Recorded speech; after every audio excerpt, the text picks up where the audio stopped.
थोड़ा आराम करने के बाद सुमेर ढलान पर आगे बढ़ता रहा। आइस विवरण जोन में कई पहाड़ और पहाड़ियाँ थीं और युद्ध क्षेत्र मूल रूप से एक विशाल गड्ढा था जो बर्फ और आग के जानवरों के बीच कई वर्षों के युद्ध से बना हुआ था। दो जोन जानवरों के बीच युद्ध से भूमि को कोई मदद नहीं मिली। उसका टकराव उन तर्ज में हुआ था और यदि यह उसके लिए नहीं होता तो गड्ढे का दूसरा किनारा युद्ध के मैदान के बीच में शुरू होता। जब से वे लड़े उत्तर का एक बड़ा हिस्सा भी नष्ट हो गया था जिससे 1 किलोमीटर चौड़ा गड्ढा बच गया था जो युद्ध के मैदान के केंद्रित गड्ढे जितना ही गहरा था। किसी को केवल मानचित्र के केंद्र में एक बड़े गड्ढे की कल्पना करने की आवश्यकता थी जो उत्तर में कई किलोमीटर तक फैला हुआ था।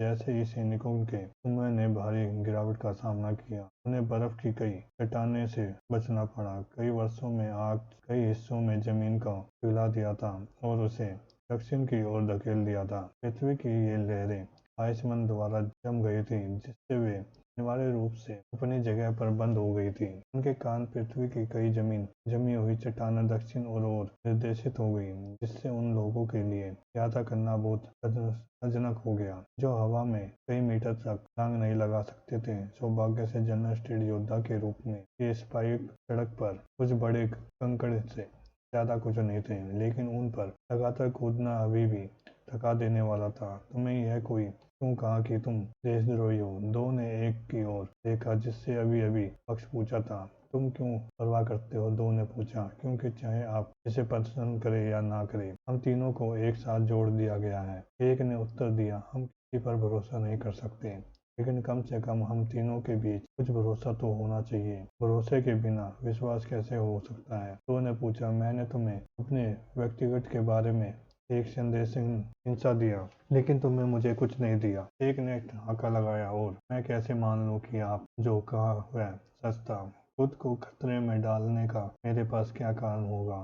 दो ने पूछा। थोड़ी देर तक किसी ने कुछ नहीं कहा। मान लिए कि तुमने सच कहा। क्यों? तुमने सच क्यों कहा? मैं उन लोगों में से बदला लेना चाहता हूँ जिन्हें अंतिम में मेरा शिकार किया था। टू ने समझाया। मेरी बातें उन्हें अवश्य आकर्षित करेगी। एक सेकंड के लिए कोई यह टिप्पणी करना चाहता था कि यह एक मूर्खतापूर्ण विचार था। यदि शत्रु को पता होता तो कि दो कहाँ और क्यों कौन है तो वे कुछ कमजोर योद्धा नहीं भेजते। वे किसी ऐसे व्यक्ति को भेजते जिसके पास दो को मारने की शक्ति होती। लेकिन फिर वैन ने टू की ओर उंगली पर स्पेसिंग देखी। उसे ऐसा हुआ कि टू के पास शायद उसका असली हथियार छुपा हुआ था जिससे दुश्मन के लिए वास्तव में यह पता लगाना मुश्किल हो गया कि वह वास्तव में कौन था। एक ने टू के हथियार को देखा और अनुमान लगाया कि यह शायद टू का असली हथियार नहीं है। शायद टू किसी दूसरे गद्दार की नकल में कर रहा था ताकि दुश्मन उसे कम आंके। क्या होगा अगर मैं मनीष के गुट में से समझित हो? एक ने पूछा। इसलिए दो ने पूछा। इससे क्या फर्क पड़ता है? आप मेरे बारे में कुछ भी नहीं जानते और आपने कुछ भी नहीं सीखा। इस बातचीत से हमारे बीच कुछ भी नहीं बदलता है। यदि आप दुश्मन का हिस्सा होते तो आप मुझे मारने की कोशिश करते हैं भले ही मैं आपसे बात करता या नहीं। अब काफी स्मार्ट है। एक ने तीखी आवाज के साथ टिप्पणी की। मुझे अपने साथ किसी बुद्धिमान व्यक्ति का होना पसंद है और आप मुझे अपने पक्ष में करने की योजना कैसे बनाएंगे? दो ने पूछा। एक ने उत्तर दिया। हमारे पास एक दूसरे के सामने अपने इरादे साबित करने के बहुत सारे अवसर होंगे। हमारे सामने पूरा 1 साल है और उन दौरान हम इंसानों और जानवरों के साथ समान रूप से संघर्ष करेंगे। यदि शब्द आपको आश्चर्य नहीं कर सकते तो मेरे कार्य आपके आश्चर्य करेंगे। तो कुछ देर चुप रहे। ठीक है फिर मैं आपके सबूत का इंतजार करूंगा। चिंता मत करो यह जितना तुम सोचोगे उससे जल्दी हो सकता है। एक ने हंसते हुए कहा। वैसे भी मुझे हमारे दूसरे दोस्त से भी बात करनी है। एक की नज़र जीरो पर पड़ी और जो उसके ठीक आगे ढलान पर दौड़ रहा था। मैं अपनी उम्मीदें पूरी नहीं कर पाऊंगा। उन्होंने कहा। जीरो ऐसा व्यक्ति लगता है जिससे शब्दों की परवाह नहीं है। मुझे लगता है कि आप शब्दों की तुलना में पैसे के साथ आगे बढ़ेंगे। नकाब के कारण दो लोग का चेहरा नहीं देख सकते इसलिए वह इसके शब्दों पर एक प्रतिक्रिया का आकलन नहीं कर सका। एक ने रहस्यमय तरीके से कहा और फिर उसने जीरो को पकड़ने की गति बढ़ा दी। समूह के कई अन्य सैनिकों को लगातार कूदने में कठिनाई हो रही थी लेकिन एक ने दुनिया की परवाह किए बिना विशाल बर्फीली सुइयों पर संतुलन नृत्य किया। बस कुछ ही सेकंड में जीरो के अलावा वन भी आ गया। आपने कहा था कि आपको पैसे में दिलचस्पी है ना? एक ने पूछा। मैं हूँ, जीरो ने सीधे उत्तर दिया। एक ने जीरो को करीब से देखा और देखा कि उसने एक स्पेस रिंग भी पहनी थी। इसका मतलब यह था कि जीरो ने अपने असली हथियार और उपकरण भी छुपाए होंगे। क्या आप बहुत सारा पैसा कमाने के इच्छुक है? एक ने पूछा। राशि और जोखिम पर निर्भर करता है, जीरो ने उत्तर दिया। मैं कम राशि के लिए राम के गुट अपने भुगतान को खतरे में नहीं डालूंगा। नहीं, ऐसा कुछ नहीं है, एक ने तुरंत समझाया। मैं नहीं चाहता कि आप हमारे मिशन के विरुद्ध जाए। फिर मैं सुन रहा हूँ, जीरो ने कहा। सुनने पर वन का चेहरा नहीं देख सका, लेकिन उसने कल्पना की कि वन उसके मुखौटे के नीचे मुस्कुरा रहा था।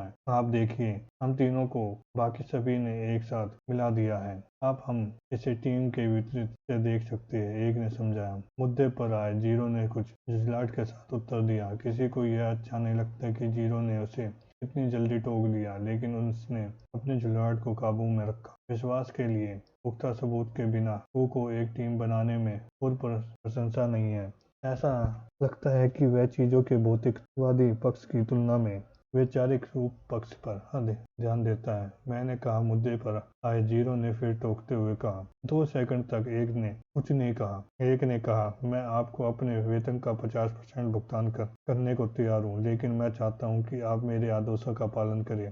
भुगतान कब और कब होगा, और आप मुझे क्या करवाना चाहते हैं? सुनने ने पूछा। भुगतान हर महीने किया जाएगा, एक ने उत्तर दिया। और मैं आपसे ऐसा कुछ भी नहीं करवाऊंगा जिससे हमारा प्राथमिक मिशन खतरे में पड़ जाए। मैं ऐसे लोगों को एक बड़े समूह के बीच अकेला नहीं रहना चाहता जो मुझे किसी भी में धोखा दे।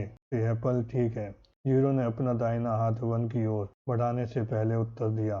पहला भुगतान। 1 सेकंड रुके, एक ने कहा। मैं कुछ बीमा के बिना रह सहमत नहीं हूँ। इतना कहने के बाद वन ने अपनी पेसिंग निकाली और एक अनुबंध बुलाया। उन्होंने तुरंत अनुभव में से कुछ रिक्त स्थान पर दिए और जीरो को सौंपने से पहले उस पर हस्ताक्षर कर दिए। जीरो ने अनुभव पर एक नजर डाली और खर्राटा लिया। मेरा सब समय बर्बाद मत करो। आप क्या मतलब है? एक ने पूछा। अनुभव उस चीज को दर्शाता है जिस पर हम अपने अभी सहमत हुए हैं। हाँ, ऐसा होता है, जीरो ने उत्तर दिया, लेकिन यह एक डमी अनुभव है। मुझे किसी अनुबंध की आवश्यकता नहीं है, लेकिन आप एक अनुबंध चाहते हैं, और अब आप मुझे एक डमी अनुबंध की पेशकश कर रहे हैं। एक थोड़ा हंसा। मैं केवल यह देखना चाहता था कि क्या आप वास्तव में व्यवसाय करने में के लिए बेहतर तरीके से अनुभवी है। हम सभी मुखौटे पहने हुए हैं और हम अपनी असली पहचान छिपाते हैं। पहला अनुबंध गायब हो गया और एक नया अनुबंध सामने आया, जिस पर वन ने तुरंत हस्ताक्षर कर दिए।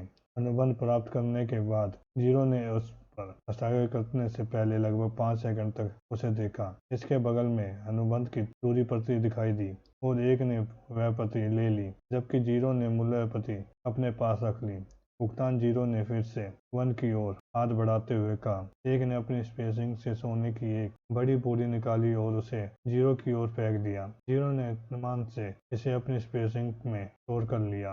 अगर मुझे किसी चीज की जरूरत होगी तो मैं आपसे संपर्क करूंगा, एक ने कहा। जरूर, जीरो ने उत्तर दिया और फिर एक वापस दो के पास गया और उन्होंने बातचीत जारी रखी। जीरो बस अकेले ही दौड़ता रहा। लगभग 2 घंटे के बाद टीम मुसीबत भरी बर्फीली सुइयों के पीछे छोड़ते हुए गड्ढे के नीचे पहुंच गई, लेकिन अब उन्हें उत्तर की ओर विशाल और लंबी ढलान पर चढ़ना था। ज्वालामुखी विवरण जोन की ऊंचाई बहुत अधिक थी। जोन एक विशाल पर्वत था जो 10 किलोमीटर से अधिक ऊंचा था। थोड़ी सी चढ़ाई के बाद अधिकारी और वन ने कुछ देखा। एक सुनने पर चला गया। मेरे पहले आदेश के रूप में मैं नहीं चाहता कि आप इसमें शामिल हो। जीरो ने भी देख लिया था कि क्या हो रहा है और उसने सिर हिलाया। लड़कों, कौन खुद को साबित करना चाहता है? अधिकारी मुस्कुराहट के साथ अपने पीछे की टीम को चिल्लाया। केवल 2 लोगों के साथ प्रारंभिक समानाचरण के जानवर को लेने के लिए कौन तैयार है? ब्रिटिश खुद को साबित करने के लिए आगे बढ़ना चाहते थे, लेकिन सब उन्होंने सुना कि उन्हें केवल जोड़ी में लड़ने की अनुमति है, तो उनमें से अधिकांश ने हार मान ली। लेकिन उनमें से अभी भी कुछ ऐसे थे जो रुचि रखते थे। मैं तैयार हूँ, एक ने अचानक चिल्लाया। जब होटलिकर्स ने एक चिल्लाहट सुनी तो उन्होंने अपने दांत पीस लिए। फिलहाल उन्हें जल्दी न चिल्लाने का पछतावा है। ठीक है, और तुम्हारा साथी कौन होगा? अधिकारी ने मुस्कुराते हुए पूछा। एक ने दो की ओर देखा। दो को एहसास हुआ कि एक ने क्या योजना बनाई थी। उन्होंने अपनी ठुड्डी खुजलाई और सिर हिलाया। मैं भी इच्छुक हूँ, वन चिल्लाया। ठीक है, तो आगे बढ़े, अधिकारी चिल्लाया। हमारे पूर्व में एक हाई फायर है और बाकी सभी लोग आप थोड़ा रुक सकते हैं और हमारे साथियों को लड़ते हुए देख सकते हैं। अभी कुछ मुटलीकर्स खुश थे कि वे आगे नहीं कूदे, जबकि बदमाश केवल हंस रहे थे। हार्ड फायर स्पाइडर की लड़ने की शैली घातक थी। किसी का शिकार करते समय किसी टीम का हताश होना कोई आसान असामान्य बात नहीं थी।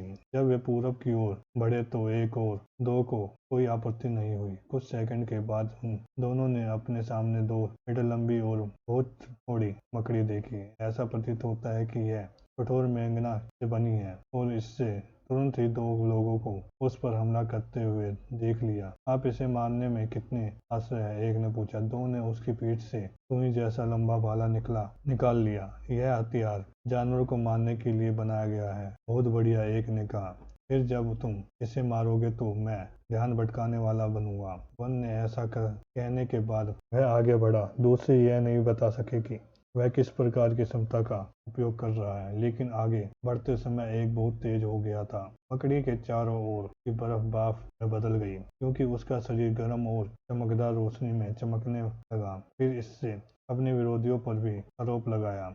मकड़ी उछल पड़ी। उसका शरीर अपने पीछे भाप का बादल छोड़ गया। एक ने अचानक दिशा बदली और साइड में गोली मार दी। मकड़ी नीचे उतरी और आसपास के वातावरण को नष्ट कर दिया, क्योंकि उसके चारों ओर आग दिखाई दी। देख रहे सैनिक केवल तभी हंसे जब उन्होंने हार्ड फायर स्पाइडर का हमला देखा।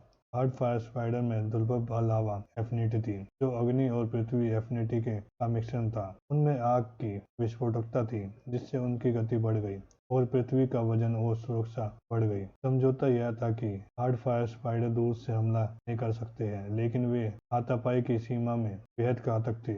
एक की घुमावदार लंबी तलवार मकड़ी के पैरों में से एक पर लगी, जिससे उसका कवच उसके पैरों से फट गया। देखने वाले कुछ सैनिक को पता था कि किसी ने क्या उपयोग किया था और उनकी आत्मीयता को पहचाना था। उसने अपने हथियार में मेटल मन को शामिल किया था, जिससे इसे विश्वास की एक स्थिर संपत्ति दिखती। अधिकारी जानवरों के खिलाफ मेटल मन पर बहुत उपयोगी नहीं था, लेकिन जब भारी जानवरों की बात आती तो यह अनुभव क्षमता दिखा सकता था। कई योद्धाओं को मेटल एफिनिटी या आर्म ब्रेकर्स वाले योद्धा कहा जाता था। जब मकड़ी ने देखा कि उसके कवच का एक बड़ा हिस्सा नष्ट हो गया है तो वह क्रोधित हो गई और उसने शरीर के चारों ओर से आग निकलने लगी। एक ने मकड़ी के चारों ओर चक्कर लगाया ताकि जारी रखा और अपनी घुमावदार तलवार से उसके चेहरे की रक्षा की। प्रचंड गर्मी प्रारंभिक सामान्य चरण के योद्धा को गंभीर रूप से घायल कर सकती थी, लेकिन एक ने कवच का एक सेट पहना हुआ था, जो गर्मी का विरोध करने के लिए पर्याप्त शक्तिशाली था। मकड़ी वन की ओर मुड़ी और अपने एक स्पेयर से उस पर हमला कर दिया। मूल रूप से वह उसे काटना चाहती थी, लेकिन यह कष्टप्रद कीट बहुत तेज और फुर्तीला था। मकड़ी अपने लक्ष्य के साथ खुद को ठीक से संरेखित नहीं कर सकी। एक ने देखा कि पैर आ रहा है, कूद गया और अपनी तलवार उसके सामने रख दी। कवच का एक बड़ा टुकड़ा मकड़ी के पैर से गिर गया, लेकिन एक कई मीटर दूर फेंका गया। वन बिना किसी समस्या से आसानी से उतर गया। काम पूरा हो गया, एक ने ऐसी आवाज में कहा जिसने मुस्कुराहट का आभास हुआ। दो की आवाज एक के कानों में पड़ी। एक ने ठहाका लगाया। ठीक है, मैंने कहा था कि मैं अपनी विश्वसनीयता साबित करूंगा। फिलहाल पहले मुझे आप पर भरोसा करने दीजिए।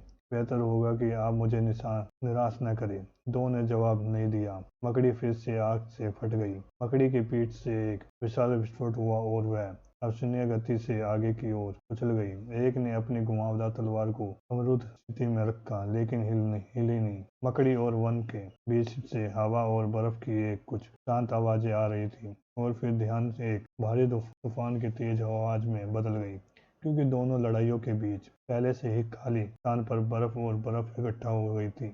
उसके बीच 2 प्रकट हो गए थे। उसका पहला भाला पीछे हट गया उसके बाएं हाथ ने भाले को सहलाया और उसकी नोक गहरे नीले रंग की बर्फ से ढकी हुई थी। दो आगे बढ़े और उसके भाले से आगे की ओर प्रहार किया। मकड़ी फिलहाल पहले अपने पिछले हिस्से से छलांग लगा रही थी, लेकिन वह अपने लक्ष्य तक पहुंचने से पहले ही जमीन पर उतर चुकी थी। अब टू ने उसे रोक लिया था और वह अपनी छलांग नहीं रोक सका। दो ने अपनी सारी शक्ति उसके भाले में डाल दी और फिर उसने आगे की ओर छेद किया। भाले पर लगी बर्फ मकड़ी के निचले हिस्से पर लगी। मकड़ी के नीचे के बर्फ और कवच टुकड़ों में टूट गए। उसी समय टू के नीचे की जमीन बर्फ फट गई, जिससे उसे दूसरा हमला करने की अनुमति मिली। भाले की नोक मकड़ी के नीचे हिस्से में घुस गई और मकड़ी ने दर्दनाक चीख निकाली। मकड़ी के आवेश के भार ने दो को पीछे धकेल दिया और अपने पिछले विनाश का गहरा निशान छोड़ दिया। दो की पीठ पर एक की रोधक तलवार लगी।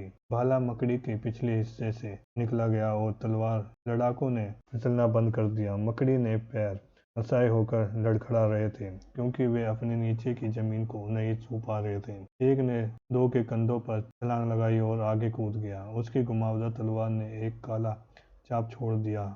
घुमावदार तलवार मकड़ी के नियत्ते सिर के आर पार हो गई। यह फायर स्पाइडर की कमजोरी थी। उसका पूरा शरीर वक्तबंद था, लेकिन उसके सिर अपने शरीर के सारी गर्मी का सामना नहीं कर सके, जिससे वे सब वही नियत्ते रह गए। मकड़ी का शरीर जकड़ गया और हिल गया, लेकिन लड़ाई पहले ही खत्म हो चुकी थी।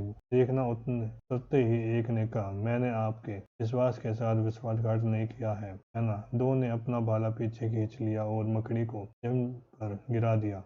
तुमने नहीं किया, दो ने कहा। मुझे लगता है कि आप इस भाग को एक अच्छे प्रथम प्रभाव के रूप में देख सकते हैं, महान, एक ने कहा। जीरो दूर से ये सब देखता रहा। वे काफी शक्तिशाली है, उसने सोचा। बहुत अच्छा, अधिकारी कुछ विनम्र ताली बजाते हुए चिल्लाया। यह रिपोर्ट में दर्ज होगा। यदि आप इस पर इसी तरह आगे बढ़ते रहे तो आपको वर्ष के अंत में बोनस अवश्य मिलेगा। आप लाश को वन्यजीवों के लिए छोड़ सकते हैं, जैसा कि समझौते में कहा गया है। आप यहाँ जिन जानवरों को मारते हैं उनकी लाशें जब्त कर लेते हैं, इसलिए भरपाई के लिए भुगतान पर्याप्त से अधिक है। एक और दो अपने साथियों की दिलचस्पी भरी निगाहों के नीचे समूह में वापस चले गए। कई नौसिखिए चकित रह गए, जबकि बदमाश और बुटिलकस उन दोनों को होश छोड़कर देखते रहे। ये दोनों बहुत ताकतवर थे। यदि ये दोनों इसी तरह अच्छा प्रदर्शन करते रहे तो उनका अपना बोनस खतरे में पड़ जाएगा। कुछ बदमाशों ने जीरो की ओर देखा। यदि वे संख्याओं को एक दूसरे से लड़वा सके। मकड़ी के साथ थोड़ी देर के मुठभेड़ के बाद सैनिक आगे बढ़े। रास्ते में उन्हें एक और जानवर मिला, लेकिन वह मध्य सामान्य अवस्था में था। अधिकारी दो बुटिलकरों ने जानवर की देखभाल की और अधिकारी ने आगे बढ़ने से पहले उन दोनों की कुछ प्रशंसा की। दोनों बुटलिकर्स ने अद्भुत शक्ति नहीं दिखाई थी, लेकिन वे जीवित रहने और जानवर का कुछ ध्यान आकर्षित करने के लिए काफी अच्छे थे, जिससे अधिकारी को उसे मारने की अनुमति मिली। 1 घंटे बाद समूह अपने लक्ष्य पर पहुंच गया। यह 20 मीटर से अधिक ऊंची गहरे नीले रंग की जमी दीवारों वाला एक शहर था। नंबरों में से एक के भेष में करण ने दीवार को देखा और अचकित रह गया। इस दुनिया के जादूगर कितने जल्दी इतनी विशाल दीवारें बनाने में कामयाब रहे। यहाँ रुको, अधिकारी ने कहा और वह अकेले ही शहर की ओर चल दिया। दीवार पर मौजूद सैनिक सावधान थे और उन्होंने कुछ बातें करने के बाद अधिकारी की ओर अंदर जाने दिया। अधिकारी 2 मिनट तक कस्बे के अंदर रहे। जब वह लौटा तो उसके साथ 2 अन्य लोग भी थे। उनमें से एक ने अधिकारी के समान कवच पहना था, लेकिन तीसरे व्यक्ति ने कवच का एक सेट पहना था, जो दूसरे के कवच के सेट से काफी अधिक चमकीला था। करण को यह व्यक्ति से गंभीर खतरे का एहसास हुआ, जिससे उसे पता कि उसे कमांडर स्ट्रीट पर रहना होगा। कमांडर स्ट्रीट योद्धा ने एकत्रित सैनिकों को देखा और सिर हिलाया। उन्हें उसके नए घर में ले आओ, उसने अधिकारी को आदेश दिया। श्रीमान, अधिकारी सलाह के साथ चिल्लाया। कमांडर स्ट्रीट योद्धा ने सिर हिलाया और फिर से शहर में प्रवेश किया। उसके बाद दूसरा अधिकारी भी आया। तुमने सुना लड़कों, अधिकारी ने चिल्लाया, अपने समूह को बुलाओ। यह आपके नए घर में जाने का समय है। बुटलिकर्स को और रुकीज ने सलाह किया, जबकि अन्य चुप रहे। उनके बाद अधिकारी सभी को उत्तर पूर्व की ओर ले गया। अगले घंटे में कुछ बदमाश और कुछ नौसिखिए पीछे पड़ने लगे। वे पूरे दिन दौड़ते रहे और वे अब और नहीं दौड़ सकते थे। रुकीज ने अपने साथियों की मदद की, लेकिन बदमाश ने अपने साथियों को पीछे छोड़ दिया। उन्हें इसकी परवाह नहीं थी कि वे बच गए या मर गए। जो बदमाश पीछे रह गए थे वे अभी भी दूर से समूह को देख सकते थे। वे भाग्यशाली थे कि पूर्व युद्ध क्षेत्र में मूल रूप से कोई वनस्पति नहीं थी। अधिकारी रुका और सभी के आने तक इंतजार किया, जिसने कुछ मिनट लगे। थके हुए समूह ने इधर उधर देखा और जब उन्हें आसपास कुछ नहीं दिखा तो निराशा में अपने दांत पीसने लगे। इसका मतलब था अधिक चलना। अभी हर कोई एक छोटी पहाड़ी की चोटी पर था। अब तक जमीन पर ज्यादा बर्फ नहीं बची थी, लेकिन फिर भी हल्की बर्फबारी हो रही थी।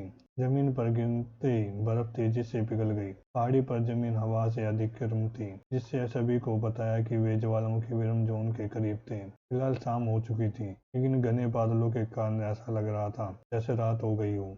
यह हमारा नया घर है, अधिकारी ने घोषणा की। सैनिक असमंजस इधर उधर देखने लगे। यह पहाड़ी, अधिकारी केवल मुस्कुराया। हम इसी स्थान पर एक चौकी बनाएंगे, उसने घोषणा की। सैनिक का समूह इस बारे में बहुत उत्साहित नहीं था।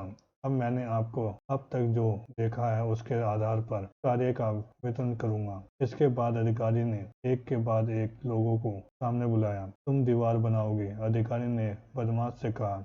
बदमाश ने दांत पीस लिए। वह उन लोगों में से एक था जो पिछड़ गए थे और उसे यकीन था कि यही कारण था कि अधिकारी ने उसे उस सभी में से सबसे कठिन काम दिया था। दीवार बनाना उपाऊ, थकाऊ, लंबा और थका देने वाला काम था। यह सबसे खराब काम था। बदमाश की हताशा गुस्से में बदल गई, लेकिन उसने शिकायत करने की हिम्मत नहीं की। अधिकारी ने सभी के साथ बहुत ही सहजता से बात की। बदमाश ने देखा कि जब वे बिना अनुमति के बात कर रहे हैं तो उस अधिकारी ने उनमें से एक बदमाश के साथ क्या किया था। अंत में बदमाश दीवार बनाने के लिए 3 अन्य बदमाशों के साथ चला गया। अधिकारी ने यह दर्शाने के लिए जमीन में एक गहरी रेखा खींची कि दीवार कहाँ बनाई जानी चाहिए, जबकि अन्य लोग अपने कार्यों के प्रति प्रतीक्षा कर रहे थे। रेखा के आधार पर दीवार लगभग 100 मीटर की प्रकृति में समाप्त होगी। अधिकारी ने कहा, मैं इसे 10 मिनट लंबा चाहता हूँ और मुझे 2 घंटे चाहिए।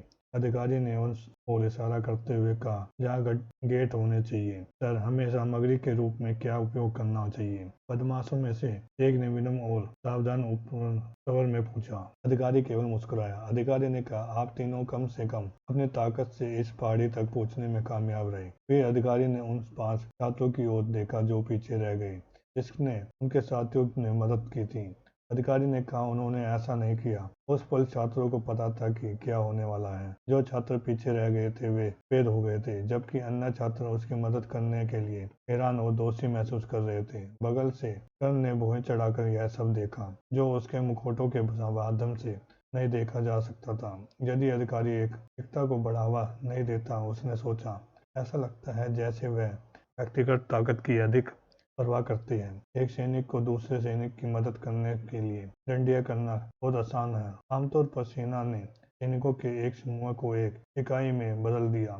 जाहिर तौर पर अधिकारी ने मन में यह बात नहीं थी। अधिकारी ने उन 5 नौसिखियों को आगे बुलाया जो पीछे रह गए थे। अधिकारी के सामने 5 कुल्हाड़ी उपस्थित हुई। 5 विद्यार्थियों ने बहस से गेटवे की ओर देखा। फिर उस अधिकारी ने लगभग 1 किलोमीटर दूर एक अलग पहाड़ी की ओर इशारा किया। मुझे अच्छी चीजें चाहिए, उन्होंने कहा। वह सामान्य जो जमीन में कम से कम 10 मीटर गहरा हो। आपका काम अच्छा पत्थर प्राप्त करना और उसे बुलडोजर तक पहुंचाना है। आपको पत्थरों को एक समान आकार में काटने की जरूरत नहीं है। यह बिल्डरों के काम का हिस्सा है। सभी ने दूर से पहाड़ी की ओर देखा। इस स्थिति में से वे आसपास के किलोमीटर को अच्छी तरह से देख सकते थे और वे यहाँ से कई सामान्य चरण के जानवरों को देख सकते थे। यह एक जोखिम भरा काम था। सर, पूरे सम्मान के साथ हम। अधिकारी ने छात्र को इतनी जोर से थप्पड़ मारा कि उसके कई दांत टूट गए गिर गए। तुम्हें किसने कहा कि इच्छा शक्ति नहीं है? अधिकारी क्रोधित स्वर में चिल्लाया। आपका शरीर भी बाकी सभी लोगों जितना ही शक्तिशाली है, लेकिन आप पीछे रह गए। ठीक है, आप यात्रा में सुस्त हो गए हैं, तो जाहिर तौर पर आपका अधिक परीक्षण का आवश्यकता है। खनन और भारी पत्थर ढोने के लिए के कुछ दिनों से आपके असली दिमाग में कुछ अनुशासन आना चाहिए। अन्य नौसिखिए भयभीत थे, जबकि बदमाश हंस रहे थे।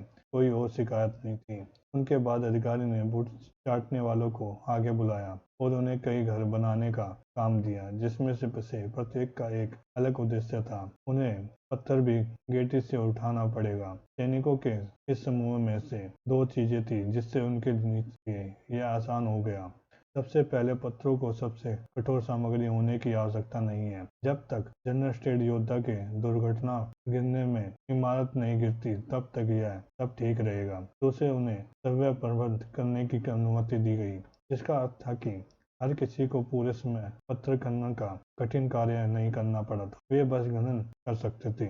उसके बाद अधिकारी ने शेष रुकिज को आगे बुलाया। ऐसा लगता है कि आप लोगों को कुछ परीक्षण की आवश्यकता है, इसलिए आप आसपास के सभी कमजोर जानवरों और विशेष रूप से खनन पत्थर को खतरे में डालने वाले जानवरों से निपटने के लिए जिम्मेदार होंगे। मुझे परवाह नहीं है कि आप जानवरों को कैसे मारते हैं, लेकिन मुझे इसकी परवाह नहीं है। मैं यहाँ उस पर से किसी भी जानवर को नहीं देखना चाहता। यदि कोई मध्य समानाचरण या उससे भी अधिक शक्तिशाली जानवर है तो आप मुझे इसकी सूचना देंगे। अधिकारी ने आदेश दिया। प्रतिक्रिया मिश्रण थी। कुछ नौसिखिए खुश थे कि उन्हें उपाय शादी के भरण शरण नहीं मिल करना पड़ा, लेकिन अन्य लोग घबराए हुए और थोड़ा डरे हुए महसूस कर रहे थे। फिर अधिकारी ने बचे हुए बदमाशों को आगे बुलाया। अधिकारी ने कहा, आप ऐसे ढूंढ सकते हैं जो अपने गढ़ बजाने में अद्भुत है। बदमाशों को अधिकारी की बात पसंद नहीं आई, लेकिन उन्होंने आवाज उठाने की हिम्मत नहीं की। उसकी वजह से आपकी जिम्मेदारी स्काउटिंग की होगी। आप उत्तर में 10 किलोमीटर तक जहाँ ज्वालामुखी विरम जोन शुरू होता है और इस दूसरी दिशा में 50 किलोमीटर तक स्काउटिंग करेंगे। मैं जानना चाहता हूँ कि आप कौन कौन से जानवर देखते हैं, आप कहाँ हैं, उन्हें देखें, उनकी शक्ति को देखें, और मैं विशेष रूप से जानना चाहता हूँ कि क्या आप किसी इंसान को देखते हैं। अधिकारी ने आदेश दिया। बदमाशों ने मुंह बंद सिकोड़ लिया। ये बेहद खतरनाक काम था। अब सिर्फ नंबर बचे थे। अधिकारी ने कुछ देर तक 1 और 2 की ओर देखा और फिर भौहें चढ़ाकर अपना ध्यान 0 पर केंद्रित किया। एक ने अनुमान लगाया कि अधिकारी क्या सोच रहा और 0 के पास चला गया।